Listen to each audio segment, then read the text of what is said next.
Coming up in this hour, what are we leading with? Well, of course, you know it. Donald Trump has filed a $10 billion lawsuit, including a $5 billion defamation suit against who?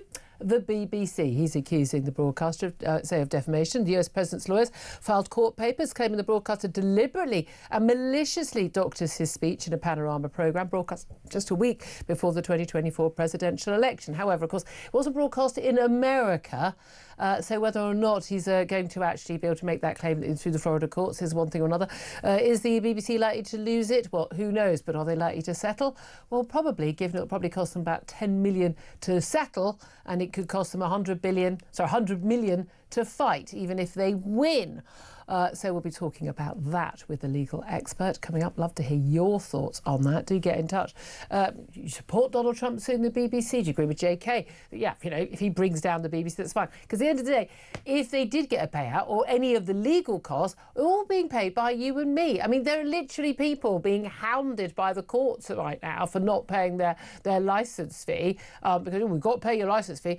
People having to pay up and pay fines, or even going to prison not paying their licence fee. And that money, if they did pay it, would be going to a multi-billionaire Donald Trump because of basically, let's face it, lies told by the BBC. I mean, I'm sorry, no one accidentally splices together two sections of speech 54 minutes apart unless they're trying to do it deliberately. Everyone knew they'd done it. Everyone knows why they did it. They've got Trump derangement syndrome. What do you expect? But is he right to sue our national broadcaster? And should we be paying out? Should the BBC settle? What do you want to happen? I want to hear your thoughts. Give us a call. 0344 499 1000 is the number to get in touch. You can text the word talk in your message to 87222. You can also get in touch with us on X at TalkTV. Calls, of course, as you know, are charged at the national rate. And altogether now, text costs one standard network rate message.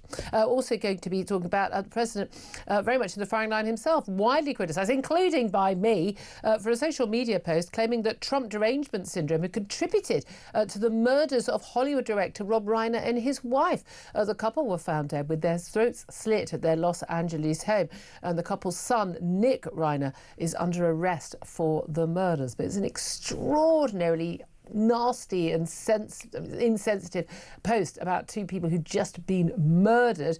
But, you know, oh, well, is that the same as what those horrible people on the left said after Charlie Kirk was murdered? Well, I would argue that he's the president and he should kind of behave better. But maybe that's an unreasonable expectation. But I'd love to hear your thoughts on that as well. Plus, your thoughts on the resident doctors, junior doctors we used to call them. They'll be risking lives and abandoning patients in an hour of need when they go on strike at 7 o'clock tomorrow morning for the next 5 days. The Health Secretary Wes Streeting has accused medics of timing their walkout at the moment of maximum danger after they voted overwhelmingly yesterday to reject his last-ditch offer, which was more training places or not more money. And this, of course, as we see a big rise in flu cases in hospital. Plus, there's a growing risk that Russia could attack the UK, and the nation's sons and daughters need to be ready to fight. Who's saying that? Well, it's the head of Britain's armed forces, Air Chief Marshal Sir Richard Knighton, warned in a speech last night. We spoke about it yesterday on the show in advance, but he warned that Russia's military strength is increasing and is something to fear, and that Russian troops are now battle-hardened after spending nearly 4 years waging a full-scale war in Ukraine. I don't know how many more experts and military people who know what they're talking about can warn us, and our politicians keep ignoring it. We'll be talking about that and everything else. Want to hear from you, as I say, on the phone lines, 0344 499 1000 on everything we're talking about. But starting today with my guest joining me in the studio, as he does every Tuesday, editor of Spiked Online, Tom Slater. Good morning to you. Pleasure to have your company, as always. So Donald Trump suing the BBC. It's funny because it's a $10 billion lawsuit, but the actual document that has been put in says it's $5 billion, but we know they're claiming $5 billion for basically for defamation, and also $5 billion for a violation of Florida's Deceptive and Unfair Trade Practices Act, filed in Florida because the statute of limitations on such a claim would no longer be valid in the UK. He's just under the wire for the 2-year delay, 2-year time limit on that in Florida.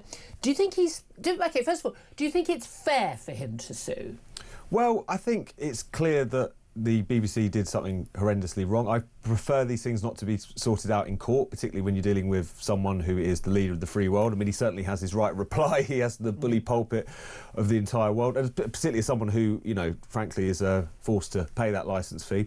I'd rather that there weren't any BBC funds that were being redirected to someone who doesn't really necessarily need it. I think it's to make a point, isn't it? Yeah. It's to try and exact a cost for dealing with him in this way. He's done that in the US with various other broadcasters already, lawsuits and so on, to try and stop them from having such biased coverage. They have paid up and settled because, of course, they need to operate in America. Which may well be part of the issue here, because, of course, the BBC is the British Broadcasting Corporation, but they obviously do operate in the US. It's BBC America. Exactly. So maybe this is what the longer game is. But broadly speaking, I think everyone knows that the BBC has been incredibly biased. Everyone can see they were banged to rights over that Panorama document. Don't think the BBC document. thinks that. Not at all, but I don't even think this lawsuit would change their minds. No, exactly. Well, then they can play victim, can't they? I mean, this is the thing. Even like the glib coverage on Radio 4 this morning, which I had to listen to just to know what they were saying about it. And managed not to punch my radio, you know, to the floor. But I mean, you know, there's no doubt at all. You don't accidentally put two bits of a speech together to make it look like quite blatant. I mean, it would be impossible to spot unless you knew the speech off by heart.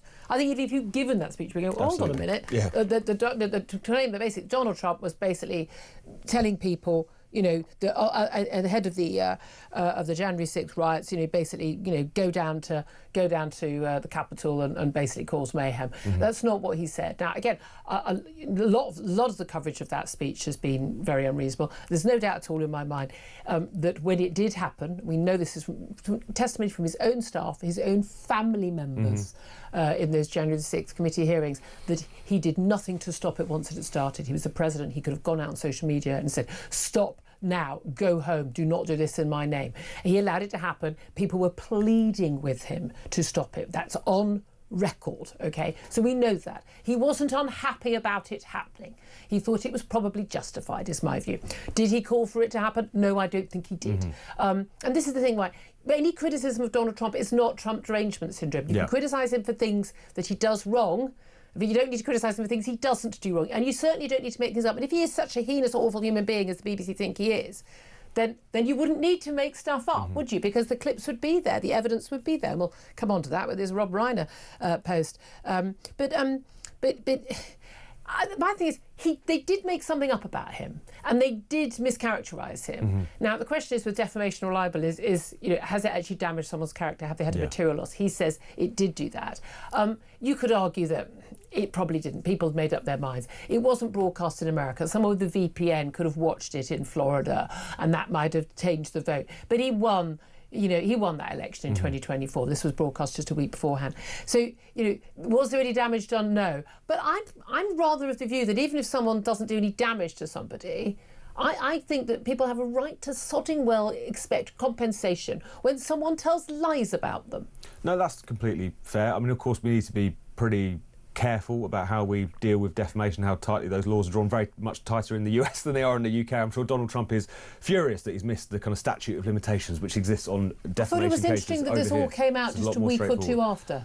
I thought that the timing of that was quite exactly, and who knows if those things might well be connected. Well, but I think the issue, as you say, is the fact that he is already someone who inspires very divided opinions. Is this BBC coverage, which, as you say, wasn't broadcast in the US itself, really made a material difference? Almost certainly not. Are they banged to rights on this issue?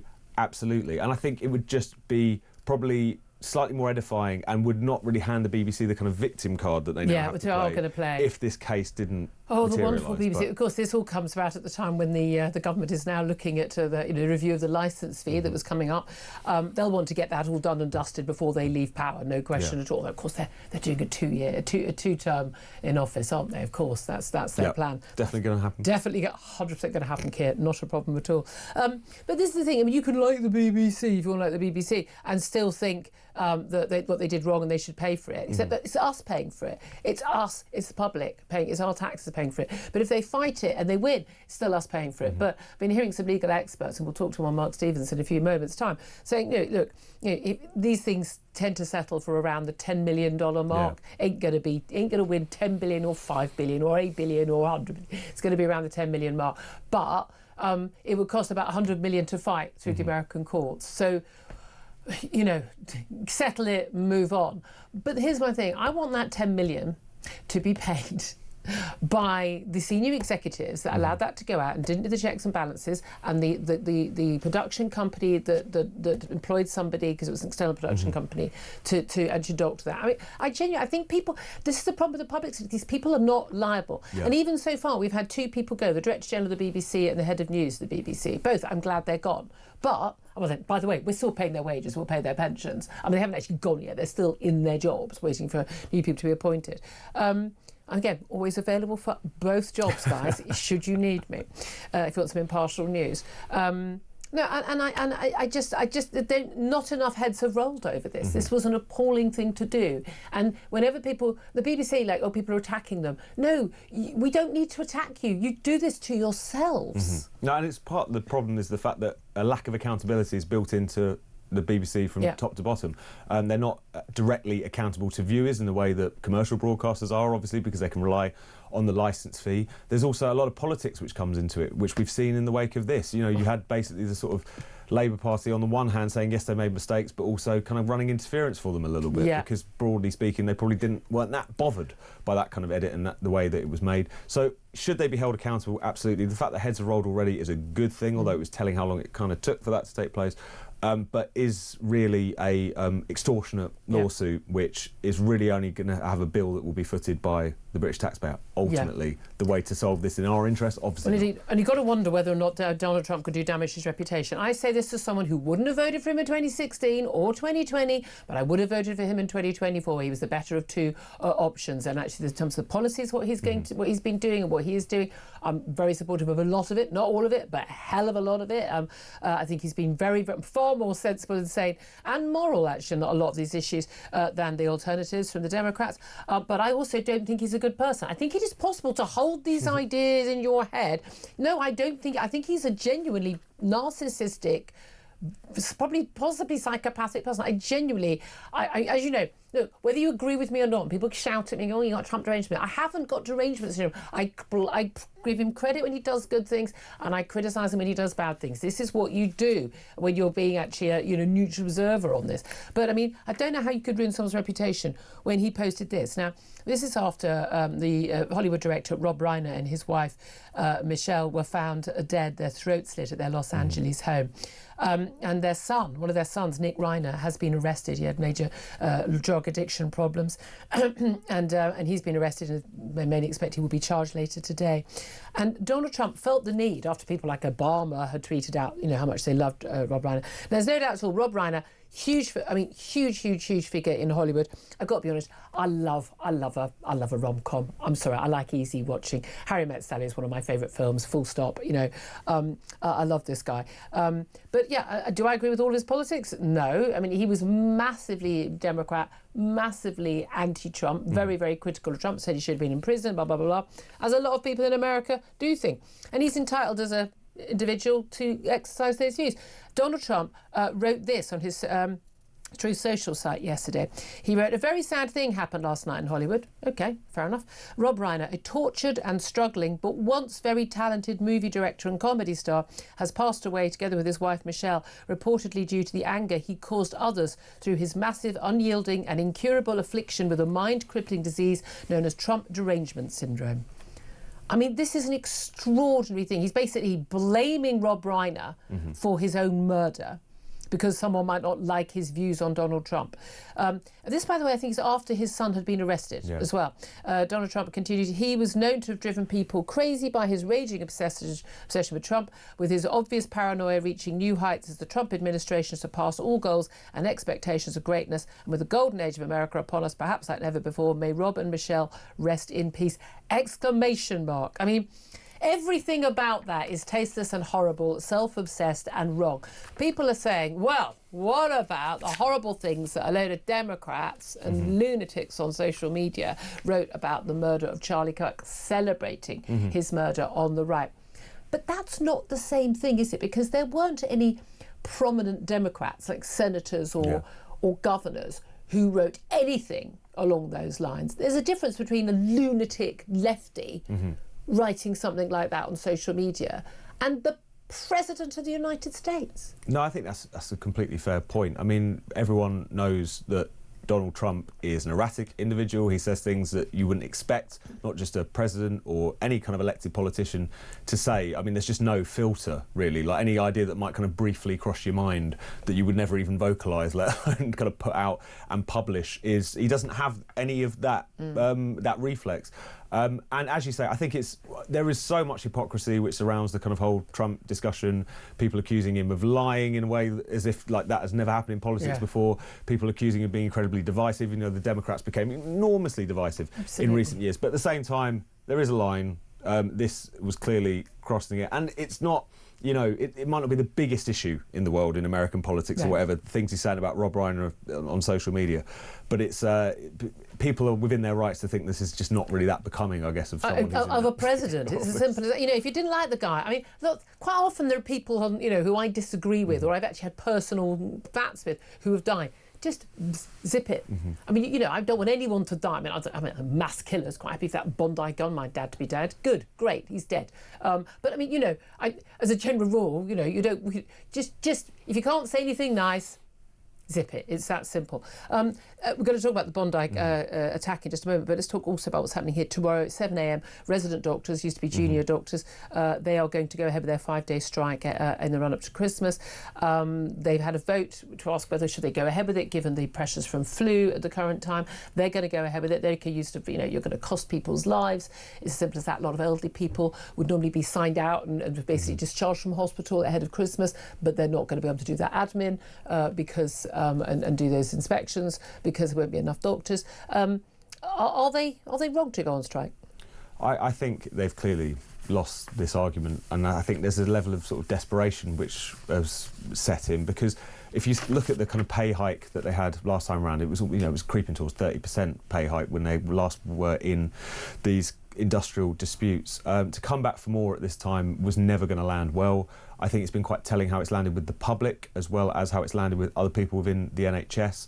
I think there is a sense that they're kind of pushing their luck, that people have become too politicised within the BMA. And it's not to say that there aren't some legitimate grievances there, whether it's around pay, whether it's around the general kind of working conditions, whether it's around sort of training and job placements, which is what the offer from the Labour Party seems mainly to constitute.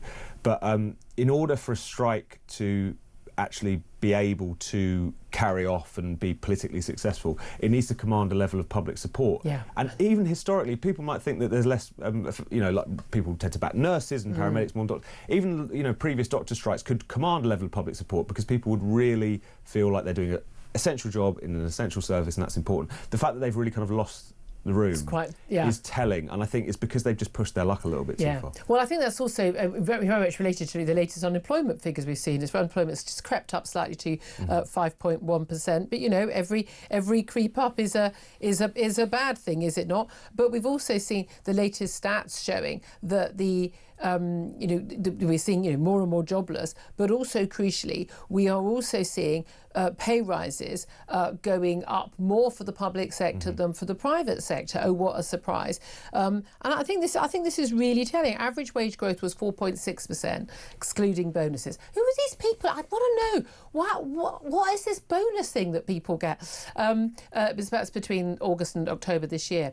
But if you're in private company, you're looking at 3.9% average wage growth. Okay, but public sector 7.6%. I mean, you know, I'm sorry, but they're basically getting, you know, double, pretty much double the pay rises, and everyone goes, oh, poor people in the public sector. And we go, well, they were hard done by over the years. No.